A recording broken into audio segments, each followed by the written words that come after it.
Boa noite, gente. Que bom que você está aqui pronto para ouvir a palavra de Deus. A palavra nos edifica, a palavra do Senhor nos fortalece, a palavra do Senhor nos cura, a palavra do Senhor nos direciona. Amém? E hoje eu quero falar algo com você e vou direto para o tema. A promessa anula a ameaça. Eu não sei se você tem uma ameaça no seu casamento de divórcio, mas tem uma promessa, e a promessa anula a ameaça. Eu não sei se você tem uma ameaça na sua saúde, mas tem uma promessa de Deus para a sua vida, então a promessa anula a ameaça. Eu não sei se você tem ameaça de falência na sua vida financeira, mas se existe uma promessa, a promessa anula toda ameaça. Você está comigo ou não? Amém. Hebreus capítulo 6, é aqui que a gente vai começar. Hebreus capítulo 6, versículo 13.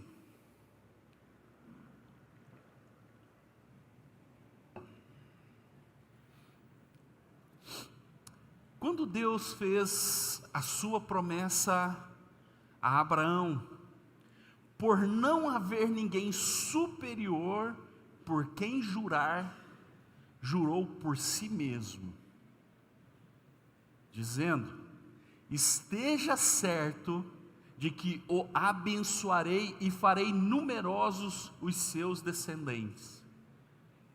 E foi assim que, depois de esperar pacientemente, Abraão alcançou Então o que Deus promete, Ele cumpre. Então o que Deus promete, Ele faz. O que Deus promete, Ele realiza, sim ou não? E a questão, querido, que nós temos que entender com essa mensagem, que a promessa anula a ameaça, é que toda promessa de Deus, ela está apoiada no caráter de Deus e não numa estrutura humana. Nós, quando vamos fazer um juramento, nós precisamos jurar por algo que está acima de nós. Então todo juramento tem que ser feito algo que está acima de nós. Quando alguém está num tribunal e vai dar um depoimento, ele vai fazer um juramento, ele põe a mão na Bíblia, dizendo: a palavra de Deus está acima, eu estou fazendo um juramento sobre algo que está acima de mim. Quando um profissional vai fazer um juramento é um ato de promessa de que a profissão é até maior que ele vai se dedicar, ele está fazendo um juramento que vai se dedicar àquilo. Então o homem precisa fazer um juramento, o homem precisa jurar por algo que está acima dele. E a grande questão nesse texto é que o autor de Hebreus, ele escreve dizendo que Deus, quando fez uma promessa, não tendo ninguém superior a ele, por quem jurar, jurou por si mesmo. Ou seja, no momento em que Abraão estava em crise, em que Abraão estava duvidando da promessa, afinal, quando Deus fez uma promessa a Abraão, ele tinha 75 anos de idade. E Deus chega para o homem e fala assim: vai ter avivamento na sua tenda e Sara vai ficar grávida. E ele está esperando, e parece que nada acontece. Então Deus tem que vir reafirmar a promessa, falar com ele de novo sobre o que Deus já tinha falado e dizer para ele: Abraão, eu estou jurando por mim mesmo, tenha certeza. Você leu comigo no texto? Tenha certeza. Meu irmão, se Deus apoiasse sua promessa em nós, seria algo perfeito apoiado em algo imperfeito, e não tem como. Mas Deus, Ele faz a promessa fazendo um juramento sobre Ele mesmo. Então não depende de nós, não depende da nossa performance, não depende do quanto temos habilidade, do quanto somos bons ou maus, do que podemos fazer. Se Deus fez uma promessa, a promessa está apoiada nele e não na sua capacidade de realizar a promessa. E aqui eu já entro no primeiro ponto dessa mensagem. São 145 pontos hoje. Toda promessa está apoiada em Deus. É sobre isso que eu já estou falando com você. Deus faz as suas promessas apoiadas nele mesmo, para que as coisas não dependam de nós, mas da fidelidade de Deus. Deus viu que se Ele apoiasse a sua promessa no homem, o homem seria falho. Se Ele apoiasse a sua promessa em estruturas humanas, Estruturas humanas são falhas. Se Deus apoiasse sua promessa num líder religioso, o líder religioso falha, mas as promessas de Deus nunca. Você está me entendendo ou não? Então, querido, Deus, ele faz uma promessa para Abraão e fala assim: Abraão, eu estou jurando por mim que vai acontecer. Deixa eu ler mais um texto para exemplificar melhor para você. Vai para mim lá em Gênesis capítulo 15, versículo 5. Gênesis capítulo 15, versículo 5. É quando Deus está vindo reafirmar sua promessa com Abraão.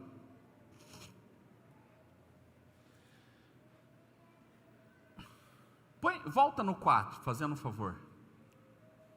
Então o Senhor deu-lhe a seguinte resposta: seu herdeiro não será esse, um filho gerado por você mesmo será seu herdeiro. Deixa aqui um pouquinho, o que está acontecendo? Eu não vou ler todo o texto, eu só estou te mostrando o contexto. Abraão está dizendo assim: Senhor, o herdeiro meu será Eliezer, o meu funcionário, o meu servo, quem está me servindo. Então Eliezer vai ser o meu herdeiro. Aí Deus está respondendo para Abraão: Eliezer não vai ser o seu herdeiro, não vai ser o seu herdeiro. Um filho gerado por você mesmo será o seu herdeiro. E aonde que Abraão estava? Abraão estava dentro da sua tenda, a tenda que ele tinha construído. Você sabe que Abraão era um nômade, ele vivia de lugares em lugares, andando pela terra, e ele estava dentro da sua tenda. Agora sim, vamos lá para o versículo 5. Levando Abraão para fora da tenda, disse-lhe o Senhor: olhe para o céu e conte as estrelas, se é que pode contá-las. E prosseguiu: assim será a sua descendência. Abraão creu no Senhor e isso lhe foi creditado como justiça. Disse-lhe ainda: eu sou o Senhor, que te tirei de Ur dos Caldeus, para dar a você esta terra como herança. Então o que está acontecendo aqui? Abraão está imaginando que a promessa de Deus estava apoiada nele. Deus fez uma promessa lá no capítulo 12 de Gênesis. Eu não sei se você lembra, não vou ler todos os textos, mas está escrito, Gênesis capítulo 12, versículo 1. E disse o Senhor a Abraão: sai da tua terra, da tua parentela, da casa do teu pai, e vai para uma terra que eu te mostrarei. Engrandecerei o seu nome, farei de ti uma bênção, reis procederão de ti. E Deus estabelece uma promessa ali, em Gênesis capítulo 12. E Abraão está indo, está andando, só que chega um momento que ele está confuso. Ele está dentro da sua tenda, da tenda que ele criou, e está pensando: Eliezer vai ser o meu herdeiro. Por quê? Ele mesmo está pensando e ali conjecturando: eu sou velho já, eu tenho limitações já. Aí Deus tira ele para fora da tenda que ele construiu e leva ele para fora e mostra para ele a tenda que Deus construiu. Olha as estrelas do céu, se as pode contar. Você pode contar isso? E o que eu estou falando com isso, meu irmão? Preste atenção. É que tudo aquilo que nós construímos é pequeno perto daquilo que Deus construiu. O que Abraão construiu foi uma tenda, e uma tenda, você está entendendo a metáfora? Limitava ele, colocava limites naquilo que Deus tinha prometido. A tenda limitava os sonhos, a tenda limitava aquilo que Abraão podia acreditar. Então Deus tira ele de uma tenda que é momentânea, que é passageira, e leva ele para mostrar o que foi Deus que construiu, que era eterno e permanente. E Deus está falando com ele: você não vai apoiar a promessa em Eliezer, você não vai apoiar a promessa na sua velhice, você não vai apoiar a promessa nas suas condições, você vai apoiar a sua promessa na minha fidelidade. Eu fiz tudo isso e posso dar um filho para você. Eu preciso ampliar um pouco mais isso e dizer para você de fato que tudo que nós construímos é pequeno e o que Deus constrói é grande. Abraão construiu uma tenda, Deus construiu o universo. Você constrói uma casa, Deus edifica um lar. Você constrói uma cama, compra uma cama, Deus é quem dá descanso. O homem fabrica um remédio, mas é Deus quem dá a cura.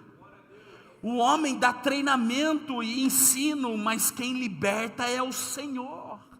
Então por isso que eu estou te falando que tudo aquilo que nós construímos é pequeno, é passageiro, é momentâneo, e é por isso que nós não podemos apoiar a nossa fé, as nossas crenças naquilo que nós podemos construir, mas naquilo que Deus pode fazer.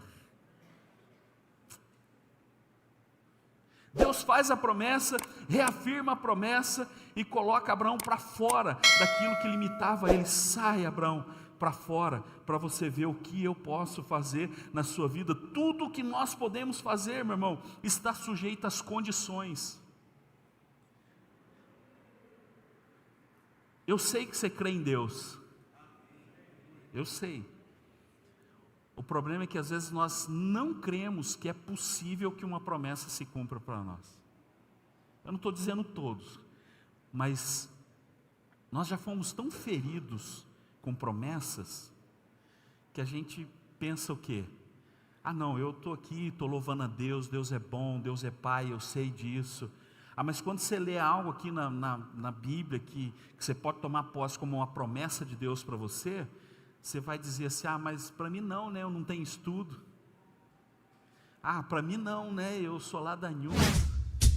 Ah, para mim não, né, eu não sou da família tal, eu sou da família tal. Grande coisa, irmão.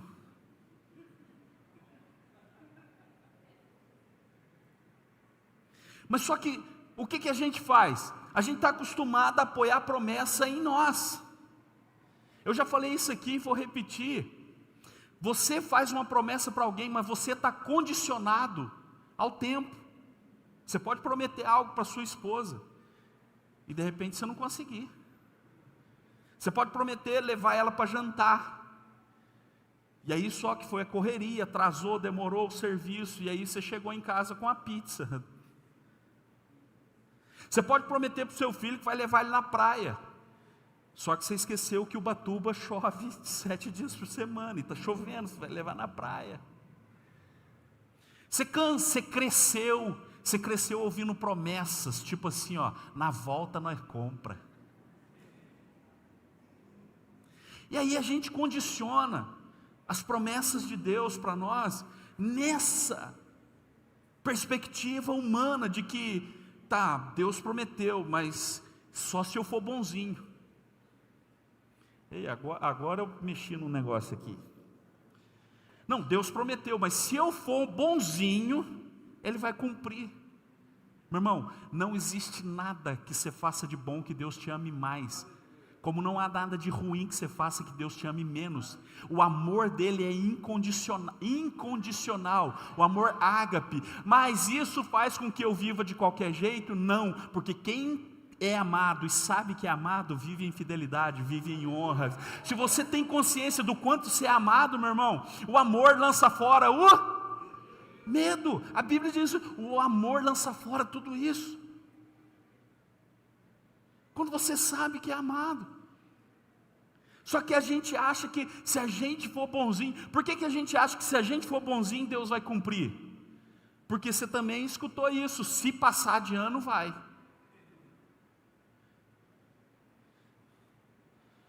Até a Ana, minha sobrinha, que fica aqui dançando, já sabe, porque a Wanda faz assim para ela, você não vai, hein? Ela fica quietinha. Se ficar bonzinho, vai. Se não ficar bonzinho, não vai. Mas a promessa anula a ameaça, Wanda.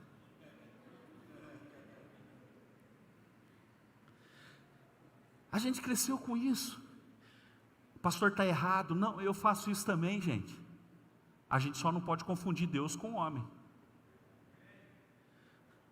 Porque eu estou, desde o ano passado, pagando viagem. Você sabe que eu não tiro 30 dias de férias, não consigo. Tiro uma semana em janeiro, uma semana em maio, férias da Paula, uma semana em julho com as meninas. Eu pagando uma viagem. Chegar em julho. Só que eu falei assim, ó. As notas, eu quero a nota. Papai, eu preciso estudar para quê?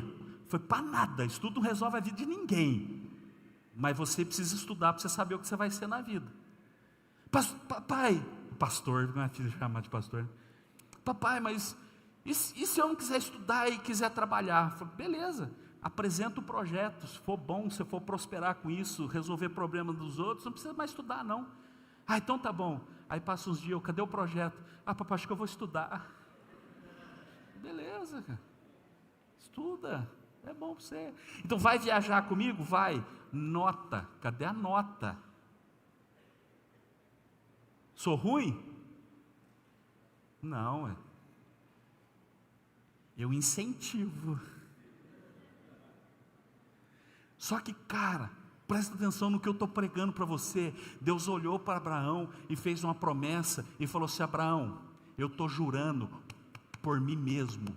Não é por você, não é se você for bonzinho, se você for legal, se você tiver uma boa performance, não, eu estou jurando por mim mesmo, eu vou cumprir, sua descendência será abençoada, você vai ser próspero na face dessa terra. Então eu estou insistindo com você, meu irmão, que toda promessa está apoiada em Deus, e a promessa de Deus não está baseada em circunstância, a promessa de Deus não está baseada em política, a promessa de Deus não está baseada em condições, a promessa de Deus está baseada nele mesmo, e ele é fiel para cumprir o que prometeu.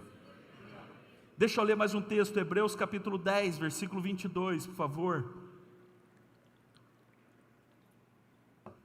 Hebreus 10, 22. Está escrito assim na palavra do Senhor: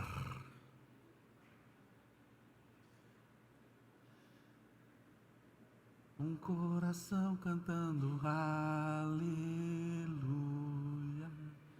aleluia.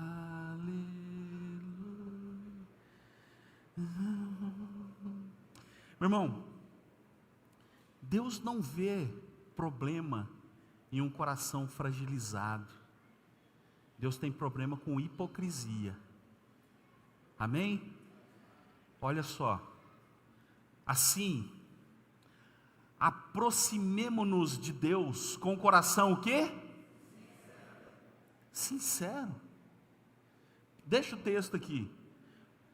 Nós vamos nos aproximar de Deus para viver as promessas de Deus. Eu já vou terminar de ler o texto, você vai entender. Eu só quero explicar para você o que é um coração sincero. Essa palavra sincera significa sem cera. O que acontece? Quando os artistas iam esculpir uma pedra, e a pedra tinha falhas, a pedra tinha trincas, a pedra tinha buracos, e era colocada uma massa para cobrir aquela falha, aquele defeito. Os vasos, quando eram feitos na olaria, e o oleiro fazia os barros, e às vezes quando o barro ia para o forno, para aquecer, ele rachava e trincava, e era colocada uma massa, uma cera, para quê? Para que fosse disfarçado aquilo. Eu não sei se você já assentou pedra na cozinha da sua casa, mas quando você coloca uma pedra de mármore, de granito, seja de qual for, ela tem defeitos, ela tem falhas, e é colocada uma massa, e depois é polido aquilo ali. E se você for procurar minuciosamente, você vai encontrar os lugares onde a massa foi colocada e foi polido junto. Então, quando as pessoas estavam esculpindo ou fazendo barros e tal, e eles colocavam essa massa, colocavam essa cera, alguém que ia comprar e valorizava muito aquilo, ele perguntava: é sem cera?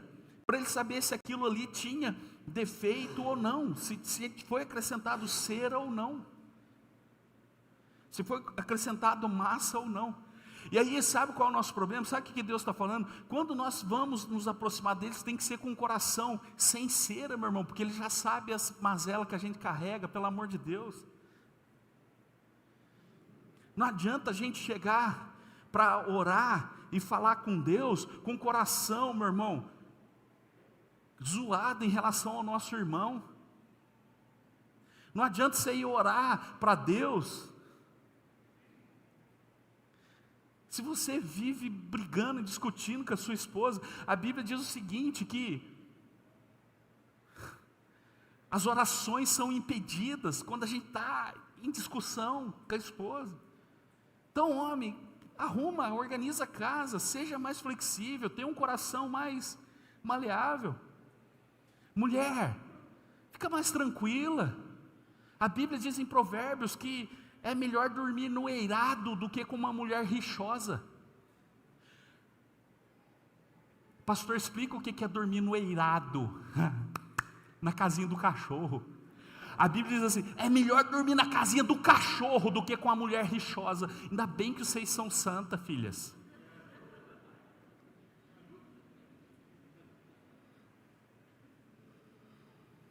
Oh my God.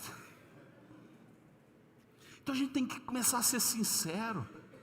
A Bíblia fala: você vai dar uma oferta para o Senhor, mas você tem mágoa, você tem problema com o seu irmão, deixa a sua oferta, conserta primeiro com o seu irmão. Sabe por quê? Você vai pensar que Deus está mais afim do seu dinheiro do que do seu coração. Isso não presta para Deus, meu irmão. Se o coração estiver zoado, não dá nada não.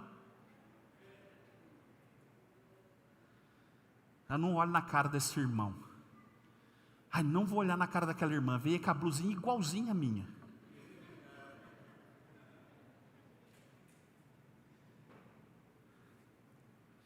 O irmão sentou no meu lugar hoje.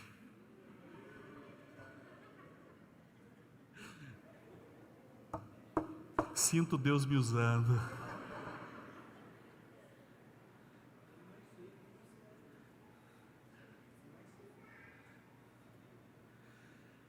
Assim, aproximemo-nos de Deus com o coração sincero e com plena convicção de fé. Parece até redundante, porque fé já é convicção.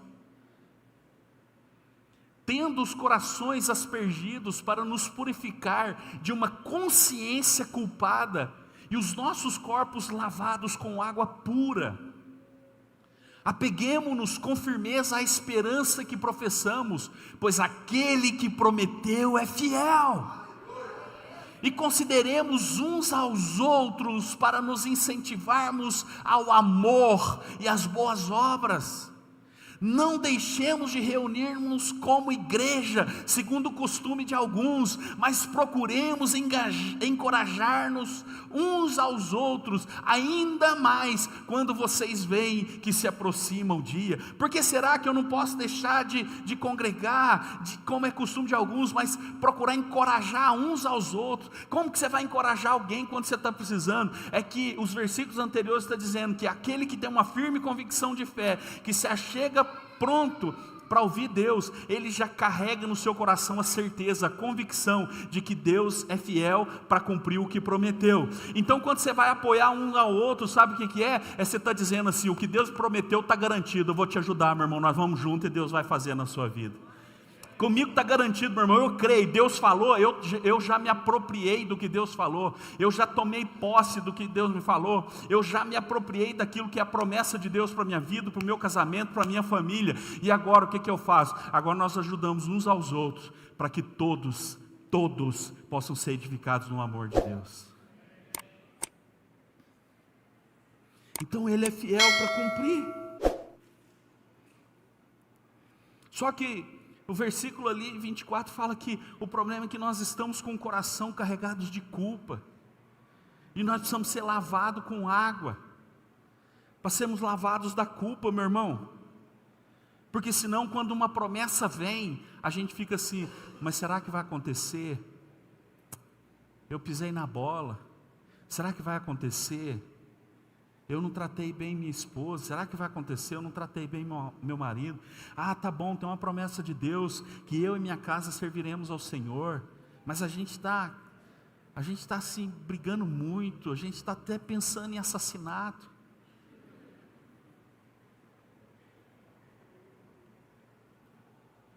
Ah, mas será que vai acontecer? A Bíblia diz que os seus filhos serão como flechas na mão de um homem valente. Sabe o que é isso? É você criar o seu filho para um propósito. Assim como a flecha acerta o alvo, é você criar o seu filho para acertar o alvo, para ser um vencedor nessa vida. E a Bíblia te promete que você vai fazer do seu filho uma flecha polida.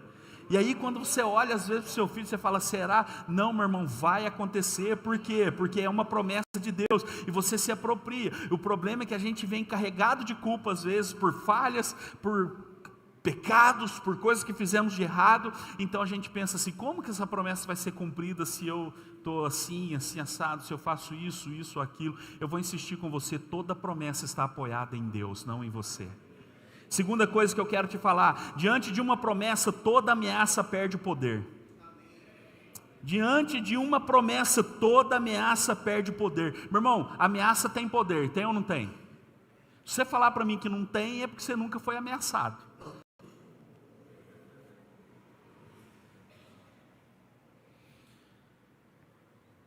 Ameaça tem poder. Deu uma confusão lá, alguém fala assim: eu vou largar de você, eu vou embora, vou botar você para fora. Ameaça. Alguém que teve uma confusão, sei lá, uma briga, uma discussão no trabalho. Se a pessoa for gente fina e discutiu com você, você fica tranquilo. Se a pessoa era macumbeiro, você está lascado, porque você pensa que ela tem poder de te fazer mal. E aí a pessoa fala assim só para você: estou indo, viu? Mas me aguarde. Você fala: sangue de Jesus tem poder, Senhor. Ora por mim, pastor, ora por mim, líder, ora por mim, pastor, ora por mim, não sei o quê. Porque a ameaça tem poder. Ah, pastor, será? Elias, quem eu falei? Elias, um profeta. Ele surge, ele não tem histórico, meu irmão. É Elias, o tisbita. Ele começa falando a história dele em 1 Reis, capítulo 17. Ele não tem mentor, ele não tem antecessor, ele simplesmente chega na história. E eu sei que foi Deus que colocou ele na história. E ele entra profetizando, ele já fala contra Jezabel, contra o reino de Acabe, profetiza e o céu se fecha, não cai chuva. Meu irmão, está fazendo e acontecendo. Jezabel chega e manda uma ameaça para ele, assim como foi feito com os profetas de Baal, que eram os profetas que adoravam outros deuses, que Elias, matou. Jezabel fala para ele assim como aconteceu com esses profetas, vai acontecer com você também. Você vai perder a cabeça, amanhã eu corto sua cabeça. Sabe o que a Bíblia diz ali? Meu irmão, ele tinha matado 850 endemoniados. Isso é Antigo Testamento, tá bom? Não precisa matar ninguém não, eu só estou dando exemplo para você. Homem forte, guerreiro, valente, profeta, usado por Deus. Jezabel falou com ele que ia matar ele. Ele fugiu por causa da ameaça. Chegou lá no deserto, deitou debaixo de um pé de zimbro e falou assim: Deus, só sobrou eu, me mata. Se você quisesse morrer, não era só ficar perto de Jezabel? Jezabel falou: eu vou te matar. Ele fugiu, chegou lá e pediu para morrer. Não dá para entender não. Era só ficar lá, ué. Sabe o que acontece? A ameaça tem poder. E as ameaças, elas vêm de forma tão sutil. E sabe, meu irmão, deixa eu dar algo aqui para você, ó. Todas as vezes que uma ameaça chegar, seja onde for, na sua saúde, uma ameaça chegar no seu casamento, uma ameaça chegar nos seus negócios, na sua profissão, uma ameaça chegar no seu ministério, uma ameaça chegar na sua vida, se apegue às promessas de Deus. Porque quando você se apega à promessa de Deus, você vai ter uma certeza: essa ameaça é passageira, porque a promessa é eterna. E como é que você sabe que a promessa é eterna? Porque Deus jurou por Ele mesmo. Ah, mas Ele jurou para Abraão. A Bíblia diz: nós somos herdeiros de Abraão das mesmas promessas. Toda vez que uma ameaça bater a porta, se lembre das promessas de Deus para a tua vida. Todas as vezes que a ameaça bater a porta, você se apega a uma promessa. Aleluia. O versículo 13 do texto que lemos de Hebreus 6 diz assim: que Deus, não havendo ninguém acima dele a quem jurar, ninguém superior, jurou por si mesmo. Eu vejo duas coisas importantes aqui para a gente entender sobre a promessa de Deus. Ela está baseada na grandeza de Deus, ninguém está acima dele, e no caráter de Deus. Ele jurou por ele mesmo. Grandeza e caráter, grandeza e fidelidade. Nós andamos confiantes na promessa, porque estamos crendo na grandeza de Deus e no caráter de Deus. E se você estiver, meu irmão, com a mente livre de acusação, você não tem poder, não tem dificuldade de receber as promessas de Deus. Se você não tiver a mente carregada de culpa, se você não tiver uma mente carregada de acusação, o problema é que a gente está o tempo todo assim: puxa vida, se eu tivesse feito diferente, puxa vida, se eu tivesse cuidado da minha filha direito, puxa vida, se eu tivesse entendido essas coisas aí de igreja antes, puxa vida, se eu tivesse feito não sei o quê, puxa vida, se o meu avô estivesse vivo ainda. Poxa vida, se eu tivesse comprado a bicicleta em vez de casar. Poxa vida, se eu não sei o quê. A gente está o tempo todo carregado de culpa. A gente está o tempo todo assim. Meu irmão, se você sabe que você se dedicou e fez o seu melhor, esquece esses traumas, pelo amor de Deus, e segue em frente. A Bíblia fala, esquecendo-me das coisas que ficam para trás, prossigo para as que estão adiante de mim. Mas nós estamos cheios de culpa, nós estamos cheios de trauma. Sabe o que é trauma? Deixa eu falar para você aqui. Trauma é uma memória que você vive, que você se recusa a acreditar que aconteceu com você. O que é trauma? É uma memória que você carrega e você se recusa a acreditar que aconteceu com você. Você se recusa a aceitar uma rejeição. Você se recusa a aceitar uma traição. Você se recusa a aceitar um abuso de infância, um abuso sexual, um assédio. Você se recusa a aceitar que você foi espancado, que você recebeu palavras que feriram você. Quer um conselho? Ressignifica isso, meu irmão. Olha para tudo isso que aconteceu de ruim e fala assim: eu só é forte demais, porque se aconteceu tudo isso e eu estou aqui, é porque o que aconteceu passou e Deus está sustentando a minha vida até hoje. Você aprende com a situação. Se é para Jesus, dá um aplauso então.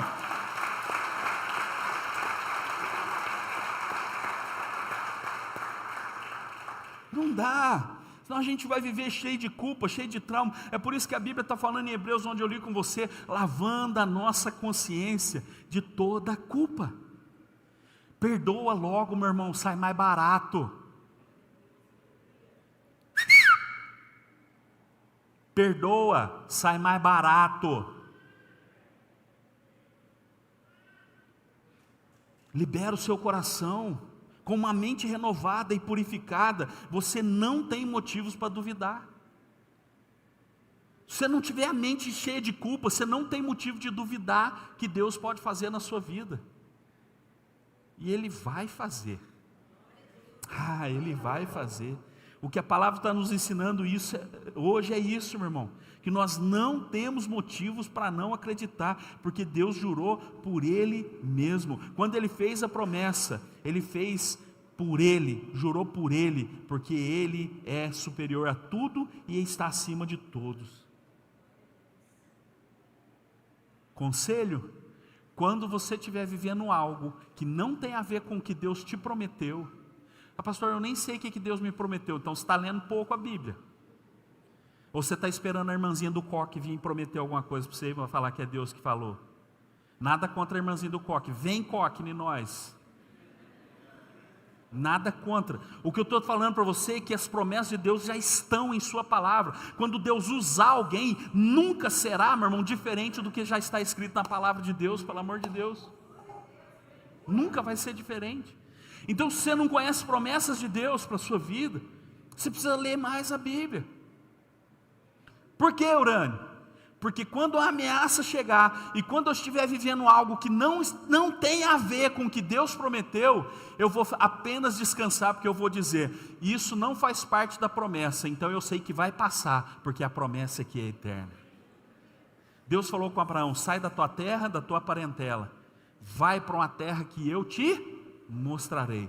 Deus nunca falou para Abraão: você vai enfrentar guerra, você vai enfrentar 5 reis, você vai ter que montar um exército de homens formados na sua casa, para você poder vencer uma batalha. Deus nunca avisou isso para ele. Você vai ficar com medo de Abimeleque, vai mentir que Sara é sua esposa, vai falar que Sara é sua irmã. Meu irmão, quando eu leio essas coisas eu fico impressionado, sabe por quê? A Bíblia diz que Sara era tão bela, que Abraão ficou com medo de dizer que ela era esposa, e falou que era irmã, porque o rei lá queria pegar ela. Ela já tinha quase 70 anos, cara. Não tinha,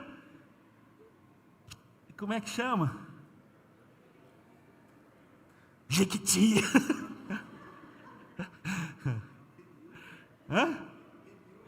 Rinil, não tinha, cara, não tinha esse trem. Linda, bonita. Mas Deus não falou isso. Quando Deus falou assim, sai da tua terra, do hebraico lesh lehá, sai-te para ti mesmo, sai-te para ti mesmo. Deus não estava falando simplesmente de sair de uma geografia. Deus estava falando, você precisa sair dessa estrutura humana, pequena e limitada. Meu irmão, por quê? Porque Deus queria levar ele para algo muito maior.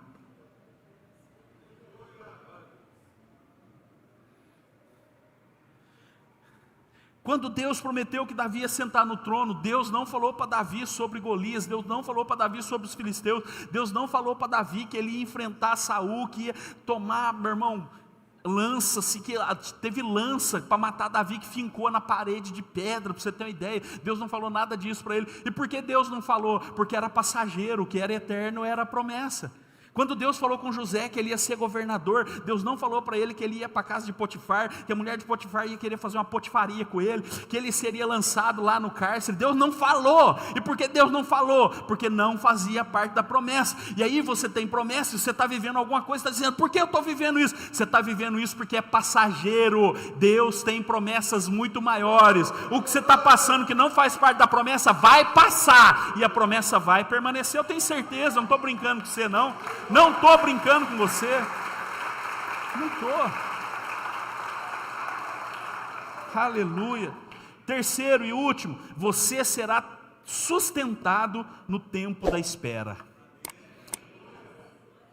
Versículo 15 do texto que a gente leu, Hebreus capítulo 6, versículo 15.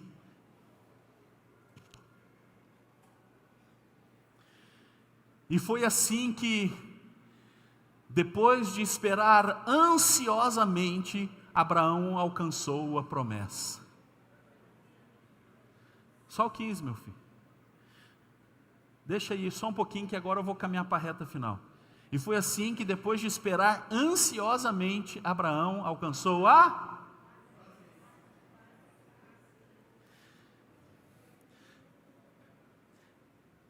O que é esperar pacientemente?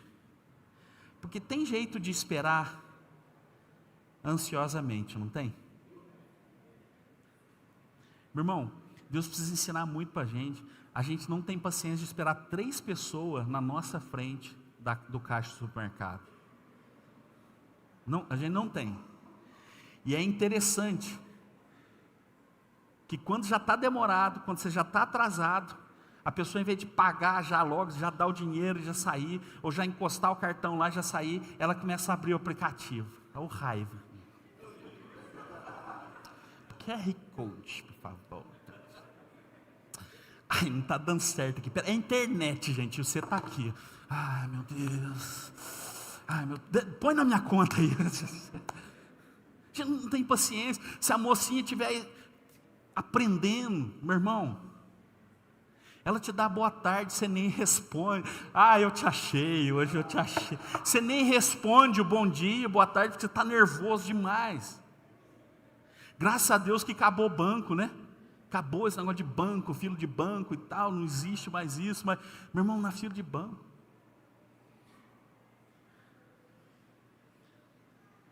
Esses dias você estava na padaria Morro Chique, não estava? A fila estava lá fora. Deus te viu? Quando está chegando a sua vez, a pessoa pediu 6 pães, pegou, você falou, a minha vez. A pessoa, 2 biscoitos, ok. Aí a pessoa, 2 cascudinhos, Aí você fala, bolinho de chuva, mais 3. E você está aqui, eu vou matar um hoje. Meu irmão, o Salmo 40 fala assim, esperei com paciência no Senhor, e Ele se inclinou para mim. Você imagina a cena, Deus, mas eu esperei com paciência. Então, filho, espera com paciência. Filha, espera com paciência. Não, pastor, eu estou orando pelo meu prometido. Eu estou orando. Continua orando. Eu estou esperando com paciência. Eu estou no Salmo 40. Esperei com paciência no Senhor. Ele se inclinou para mim. Aí demora 3 meses. Aí vai para o outro Salmo. Todo aquele que vier a mim de maneira nenhuma lançarei fora.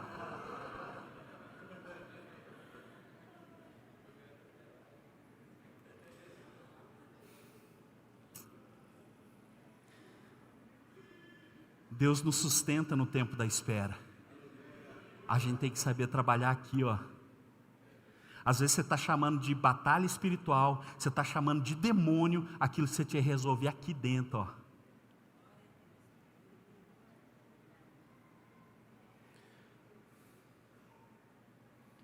Esperar com paciência. Abraão esperou pacientemente, depois que Deus reafirmou a promessa com ele. Meu irmão, no tempo em que estamos aguardando a promessa, Deus está construindo nossa identidade. Deixa eu te fazer uma pergunta. Deus tem problema de recurso? A Bíblia diz que Ele é dono do ouro e da prata, certo? Deus tem problema de tempo? A Bíblia diz que Ele é eterno. Ele não tem começo, Ele não tem fim. E até hoje tem gente tentando pensar que jeito que Deus começou. Ele não tem começo, meu filho. Não tem fim. Ele é atemporal. Ele é eterno. Deus, Ele não existe. Deus não existe. Deus é. Ah, Deus existe, Deus não existe, Deus existe. Deus não existe, meu filho. Eu existo. Porque eu tive que ser formado aqui e nascer da barriga da minha mãe. Tadinho.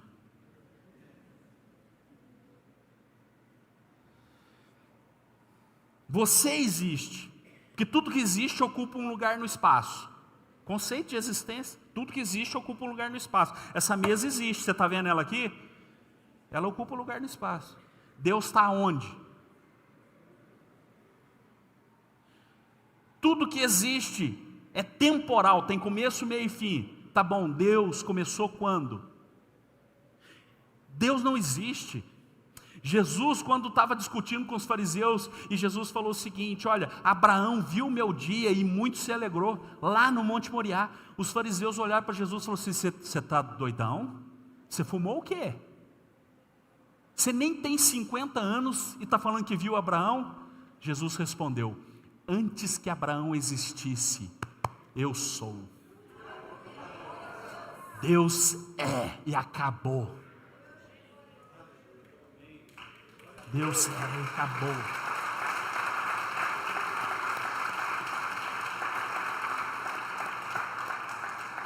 Então, quando ele está ele não tem problema de recurso, não tem problema de tempo, não tem problema de circunstância, nada. Nada.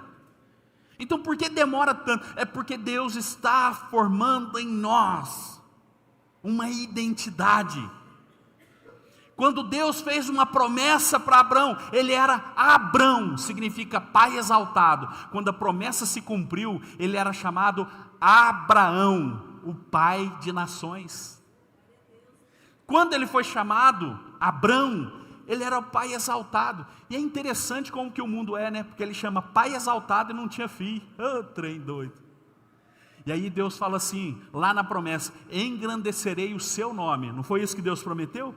Mas ele não continuou chamando Abraão? O que mudou? Só uma vogal para nós? Mas o nome Avram, do hebraico pai exaltado, se transformou em Avraham. Significa que o Re, que faz parte do nome de Deus, o nome de Deus, eu sou, é formado por 4 consoantes hebraicas: Yud, Re, Vav, Re.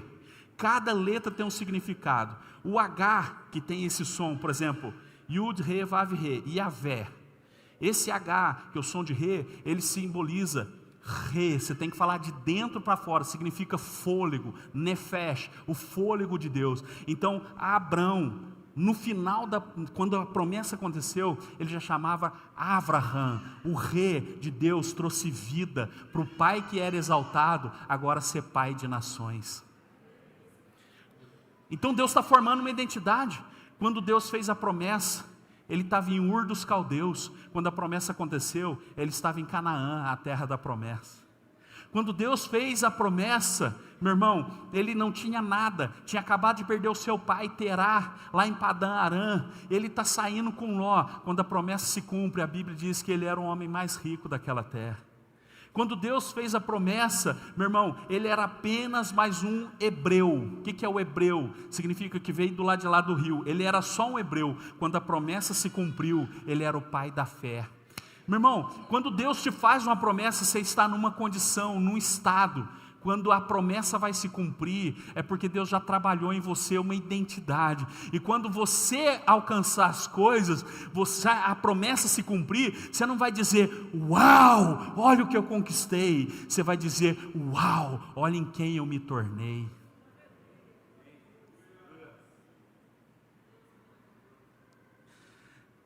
Você pensa que Deus faz promessa para te dar coisas? Coisas você consegue, meu irmão. Pega firme no trabalho para você ver. Você consegue, coisas você consegue. Quando Deus promete, não é porque Ele quer te dar coisas, é porque Ele quer te transformar.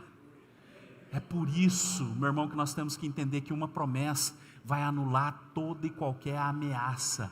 A questão de Deus não é recurso, então Ele pode te dar tudo.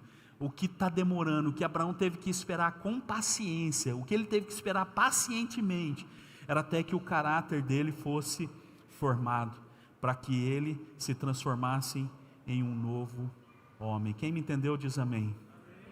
Agora a questão é, e eu já vou encerrar, o louvor pode vir subindo, eu já vou encerrar. Irmãos, como você se comporta diante de uma ameaça?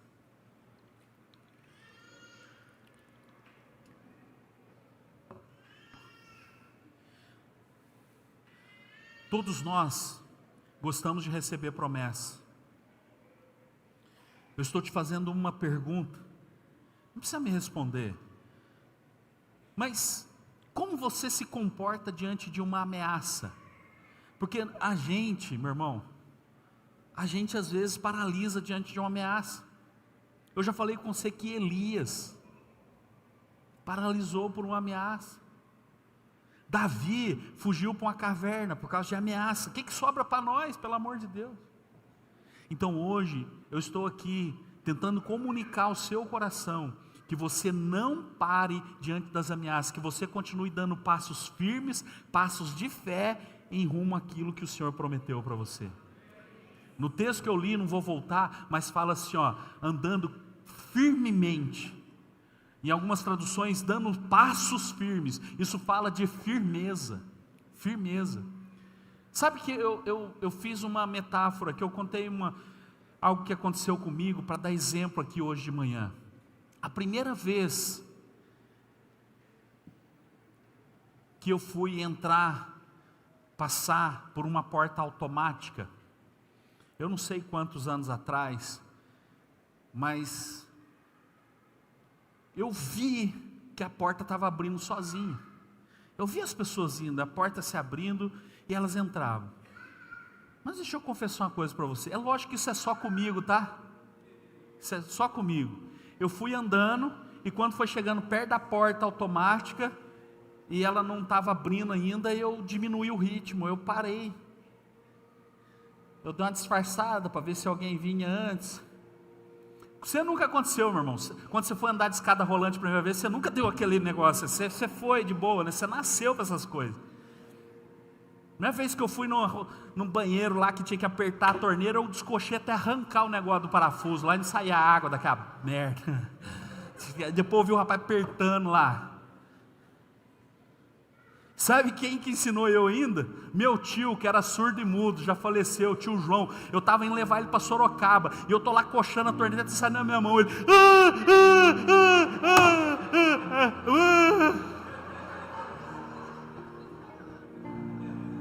Você sabe o que é isso? Tá, então não precisa te falar nada. Mas eu estava indo para entrar no shopping, e eu diminuí o ritmo e tal, e meio que esperei, e a hora que eu cheguei mais perto, a porta abriu, eu dei um passinho rapidinho. Só que tem um detalhe, as próximas vezes, eu já tinha certeza que a porta ia abrir, então eu não precisei diminuir meu ritmo, eu simplesmente fui. O que você quer falar com isso, Urânio? Que às vezes quando vem uma promessa, você até pensa, será que é comigo? Será que vai dar eu nessa história? Mas meu irmão, quando você já teve uma pequena experiência com Deus, pode ter porta fechada, que você não diminui o ritmo, você vai avançando, porque a porta vai estar fechada, mas você sabe, Ele é fiel, e essa porta vai se abrir, vai se abrir, vai se abrir. Nós precisamos dar passos firmes. Precisamos ter uma atitude. Meu irmão, fala comigo assim, ó, atitude tomada de certeza.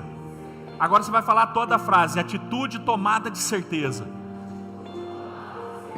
As promessas de Deus não estão apoiadas em homens. As promessas de Deus estão apoiadas nele mesmo. Ele jurou por si mesmo. Então você tem que ter atitudes tomadas de certeza. E se parecer que não está dando certo, fica tranquilo, vai passar. Mas a promessa vai acontecer. Você vai simplesmente dando passos firmes. Mas está fechado ainda, vai dando passos firmes. Está fechado ainda, vai dando passos firmes. Na hora certa, meu irmão, essa porta vai se abrir. Deus já abriu o mar, Deus já abriu o Rio Jordão. Deus, meu irmão, se coloque em pé, eu quero orar com você.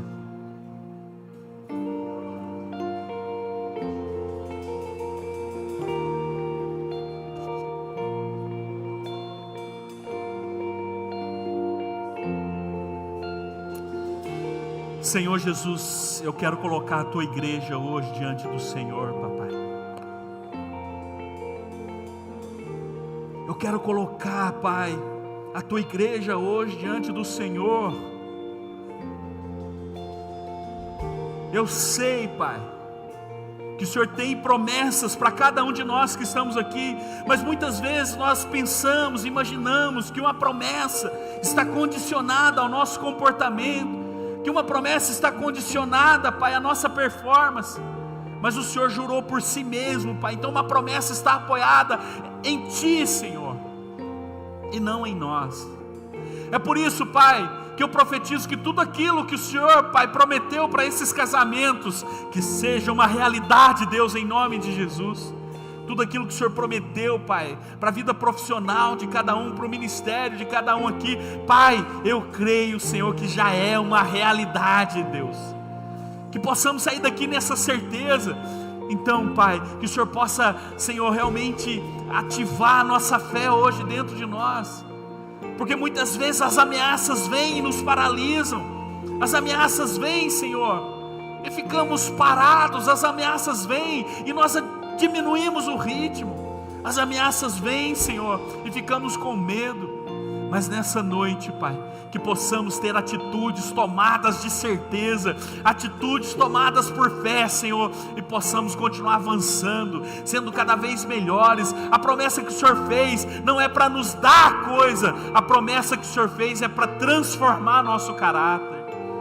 Então transforma-nos, Senhor, em um marido melhor, em uma esposa melhor, em filhos melhores, em amigos melhores.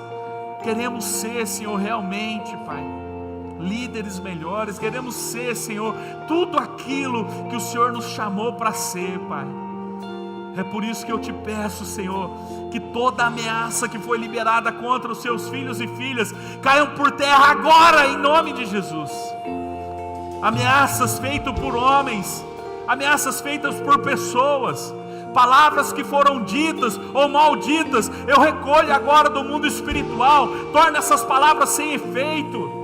Tudo aquilo que vem de ameaça, Senhor, toda praga lançada, toda ameaça, inveja, Senhor, agora está cancelado em nome do Senhor Jesus. Tudo aquilo, Senhor, que foi lançado, Pai, para trazer, Senhor, paralisia, para trazer tristeza, sofrimento, Pai. Tudo aquilo que fez seus filhos diminuírem o ritmo, Senhor, desacelerar, tudo aquilo que fez seus filhos, Senhor, tentarem fugir, Pai, que seja agora cancelado em nome do Senhor Jesus. Toda ameaça, Pai, toda palavra dita e maldita seja recolhida e tornada sem efeito. Toda ameaça do maligno, Senhor, toda ameaça do diabo, Pai, para destruir essa família, para destruir esse casamento, para destruir esses filhos, para destruir esse lar, Pai, todas essas ameaças estão canceladas agora, e nós estabelecemos a Tua promessa. Nós em nossa casa serviremos ao Senhor, nossos filhos serão como flechas polidas, nossa esposa será frutífera à roda da nossa casa, os maridos provedores, Senhor, emocional, espiritual e financeiro. Papai, que todas as promessas do Senhor, Pai, encontrem em nós um coração cheio de fé, que as ameaças caiam por terra e que as promessas nos sustentem em todos os momentos difíceis que vivemos. Que as Tuas promessas, Senhor, nos fortaleçam, Pai, em nome de Jesus. Querido, se você quiser, faz uma oração comigo, fala assim: Senhor Jesus, diante de cada ameaça, eu me lembrarei das Tuas promessas, e assim serei sustentado no tempo da espera, porque eu creio que fiel é quem prometeu. Amém, amém, amém, amém.